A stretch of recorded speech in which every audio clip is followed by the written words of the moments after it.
sliktu rezultātu.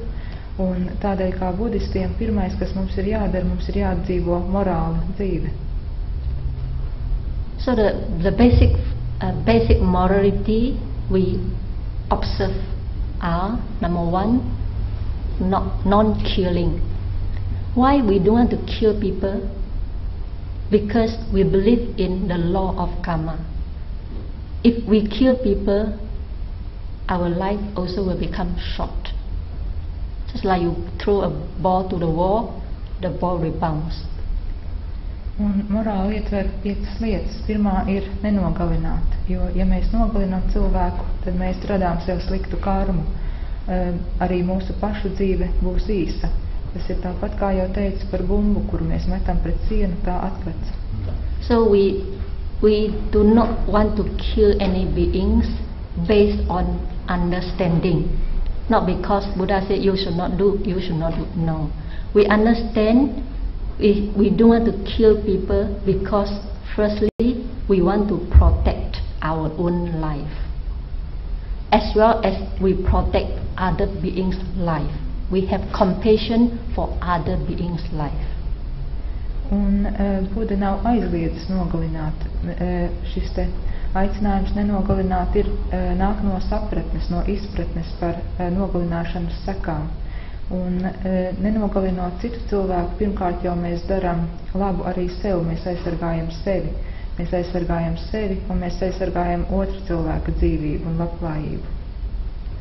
So the second is non-stealing.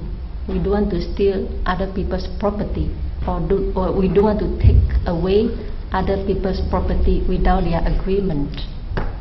With understanding, I will not give detail because I have so much important to talk to you.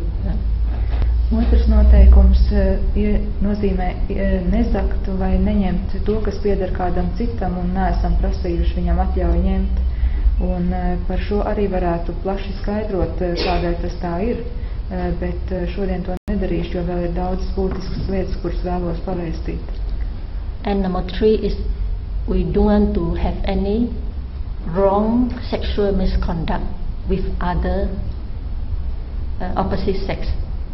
We only have sexual conduct with our wife or our husband. And number 4 is not telling lies, not utter harsh speech, or not commit any backbiting to make different parties' relationship break. And number 5 is not taking any intoxicants. So we have basic 5 precepts we call 5 moralities.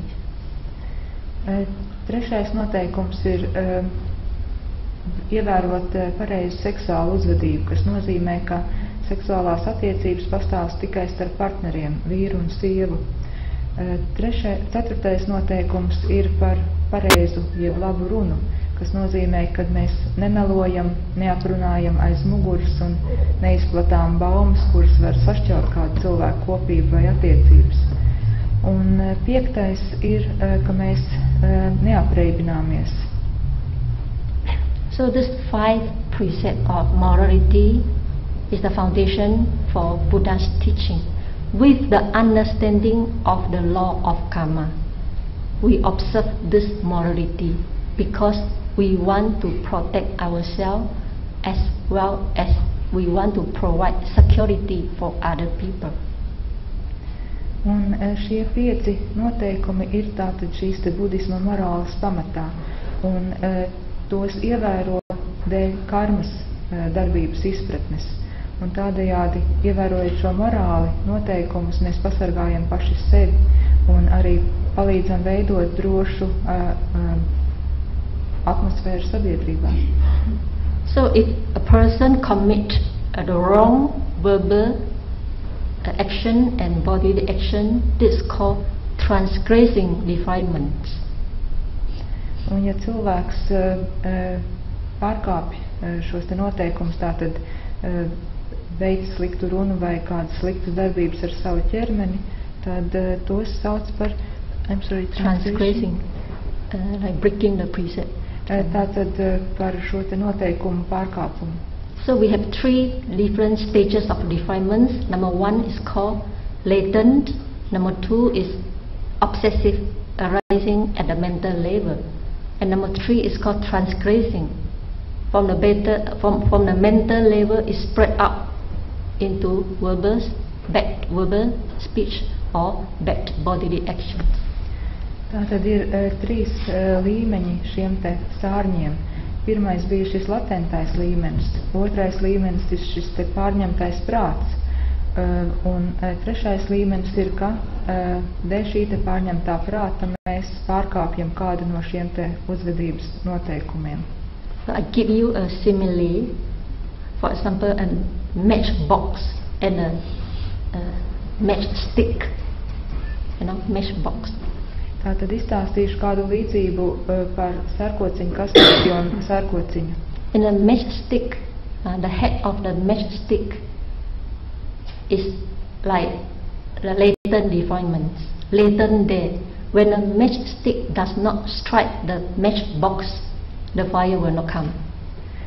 Šī sarkociņa galviņa, tas ir tas latentais sārnis, un ja mēs ar šo galviņu nevelkam gar kastītes sānu, tad uguns nerodas. Just like our latent defilement, greed, anger and delusion, when does not meet with favorable condition, it remain lie dormant in the mind. Līdzīgi kā šie te sārņi, naids, agresivitāte, alkatība vai maldi, ja nav attiecīgu apstākļu, tie nerodas. But when the condition, arises that this the matchstick strike the matchbox, then the fire comes. This fire is like obsessive defilement, the defilement arising at the mental level. Un tad, kad sarkociņa galviņa ir nošvīkāta gar kastītes sānu, tad uguns rodas.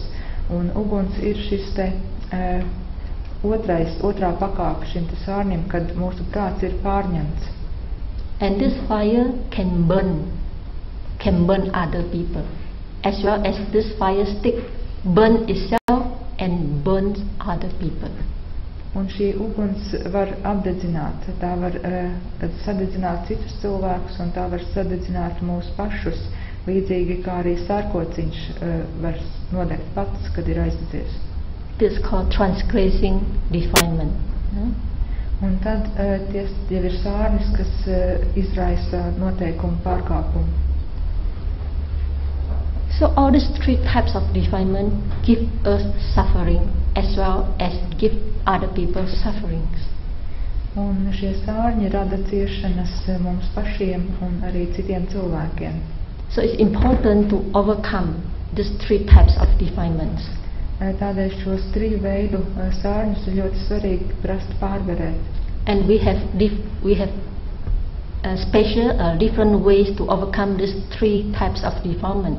For example, the first one is called transgressing defilements, which has performed through our verbal and bodily action, that we observe morality, like 5 precepts I have mentioned. Number 1, no killing.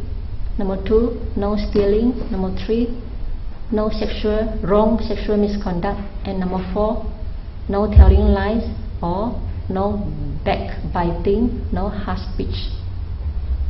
And number 5, non-taking intoxicants. Lai mēs varētu cīnīties ar šiem sārņiem, mums ir vairāk paņēmienu, kā to darīt. Un, piemēram, lai mēs varētu pretoties šiem sārņiem, kuri izraisa noteikumu pārkāpumu, mums ir šie noteikumi, kurus mēs cenšamies ievērot. Pirmais, mēs nenogalinām. Otrais, mēs nezogam. Trešais, mēs ievērojam pareizu seksuālu uzvedību. Ceturtais, mēs nelietojam nepareizu, aizvainojošu, melīgu valodu. Un 5. mēs neapreibināmies.